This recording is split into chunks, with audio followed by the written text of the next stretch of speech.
Qué bueno es poder estar en este canal, Palabras de Aliento para el Fatigado, y con el tiempo devocional a solas con Dios antes de que salga el sol. Qué bueno es poder pasar nuestro primer tiempo del día en la presencia del Señor, consumiendo ese maná que Él nos regala y que lo encontramos en la palabra del Señor. Y hoy voy a hablar de qué hacer en esos momentos de dolor. Todos pasamos por momentos de dolor. Todos o hemos pasado o pasaremos por momentos de dolor. El peor día de su vida. Y vemos en la Biblia, vemos por ejemplo a José. José tuvo días terribles, por lo menos tuvo 2 días terribles. Cuando lo vendieron fue uno de esos días terribles. Cuando lo acusaron y lo metieron a la cárcel. En Génesis 37, 23 nos cuenta que lo vendieron por 20 monedas. David también tuvo días terribles. David también tuvo ese día en donde encontró que los amalecitas habían asaltado el campamento y que se han llevado a sus hombres, a mujeres, a niños. En 1 Samuel 30, versículo 1 al 4 se nos cuenta esto y querían apedrearlo. Otro hombre que tuvo días tristes, días de dolor, fue Job.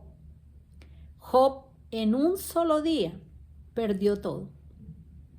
Y Jesús, en Hebreos 4:15 se nos cuenta que nuestro sumo sacerdote comprende nuestras debilidades, porque Él pasó días de dolor. La noche antes de su crucifixión se nos narra que la tierra fue invadida por demonios y una guerra espiritual. Y como había una guerra espiritual, tenemos que saber que se gana con armas espirituales. Y asimismo es para nosotros. ¿Cómo enfrentar ese peor día? Veamos cómo lo enfrentó José, cómo lo enfrentó David, cómo lo enfrentó Job. Y lo primero que uno puede hacer en esos días terribles es llorar. David lloró, Job lloró, Jesús lloró. Se nos dice en Hebreos 5:7 que Jesús lloró, que Él vino y Él pidió rescate. Él vino y dijo, estoy mal. Él también lloró. Él lloró cuando vio que su amado Lázaro había muerto. Y es que llorar es una válvula de escape. Llorar también es una forma de orar. Así es de que tenemos permiso para llorar. La segunda cosa que se puede hacer en esos días malos, en esos días horribles en nuestra vida, es considerar la prueba como un privilegio. Y casi ninguno de nosotros consideramos la prueba como un privilegio. Podría decir que nadie, incluida yo. Pero en el libro de Santiago, en el capítulo 1 y en el versículo 12 nos dice que con actitud de alegría tengamos por sumo gozo, consideremos como un tiempo para alegrarnos mucho. Porque el dolor, aunque no lo creamos, es idea de Dios. El dolor se convierte en nuestro amigo, porque gracias al dolor sabemos que hay algo malo en nuestro cuerpo. Si a ti no te duele el estómago, tú no sabes que debes ir al médico, pedir un medicamento, pedir una ecografía.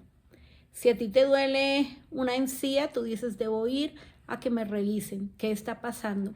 El dolor es una alerta para decir que algo no está bien. Y aún el dolor que pasamos en esos tiempos de crisis nos sirven. Es una forma en donde se llama la atención a nosotros para buscar el rostro de Dios, para decir, revisa mi vida, obra algo. Él quiere llamar nuestra atención sobre algo. También en ese día de dolor podemos tener gratitud, alabanza y adoración. En Primera de Tesalonicenses 5, 16 nos dice, oren sin cesar y sean agradecidos en toda situación. Es bueno en esos tiempos de crisis, en esos tiempos horribles, poder activar el poder de la alabanza, poder levantar nuestras manos y darle gracias a Dios. Se nos cuenta que cuando Job recibió esas malas noticias, Job se postró en el suelo para adorar. Todo lo dejó, fue manejado aún con adoración al Señor. Así es de que las batallas nosotros no las podemos ganar en una dimensión natural, sino en una dimensión espiritual, con las armas espirituales. Levantar las manos, cantar, adorar, orar. Así es de que en el día malo nos hace bien también tener esto en cuenta, la alabanza, porque la alabanza le recuerda a nuestra alma cuán grande y cuán maravilloso es nuestro Dios. Tenemos que entender que las pruebas son parte del plan de Dios. No son el plan de Dios para nosotros, pero Dios las aprovecha. Él aprovecha. Dios aprovecha las pruebas para purificarnos, para hacernos crecer en la fe. También, ¿qué se puede hacer en el día malo, en el día que podemos decir es horrible? Perdonar. Jesús perdonó a Pedro cuando lo negó, no peleó. Él dijo, Padre, perdónalos. David no permitió que su corazón se llenara de amargura, sino que él fue y buscó al Señor. Lloró y perdonó. José perdonó. Lo vemos en Génesis 50, 20. Y dice que él perdonó a sus hermanos y dijo, lo que ustedes quisieron para mal, Dios lo volteó para bien. Y otra de las cosas que podemos hacer en esos días feos es fortalecernos en Dios.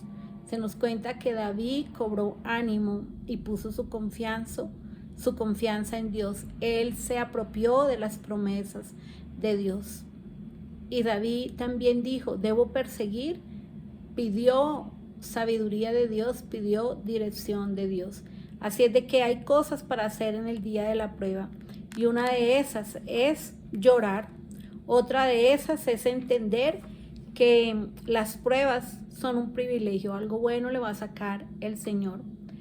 Alabar, adorar, estar agradecido, aunque esto no nos parezca bonito, perdonar y fortalecernos en el Señor. Así es de que, ¿cómo enfrentar el peor día?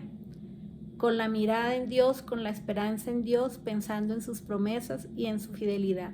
Y gracias, Señor, te damos porque tú nos dejas a través de tu palabra ejemplos de hombres y mujeres que pasaron por tiempos de angustia, por tiempos de tribulación, pero también nos dejas el modelo de lo que ellos hicieron. Ellos lloraron, ellos alabaron, ellos agradecieron y se fortalecieron en ti. Ayúdanos, Señor, que en estos tiempos en donde haya angustia, tribulación, que lo llamemos el peor día de nuestra vida, podamos entender que aún tú estás, que el Dios Emmanuel sigue con nosotros y que tú harás, que tú nos bendecirás, que tú nos fortalecerás. Ayúdanos a tener un cántico nuevo para ti aún en medio de las pruebas, Señor. Y te damos gracias por oírnos en el nombre de Jesús. Amén. Bueno, para mí es un gusto compartir este tiempo devocional contigo. Espero te haya sido de bendición. Y si así fue, que te suscribas y también lo compartas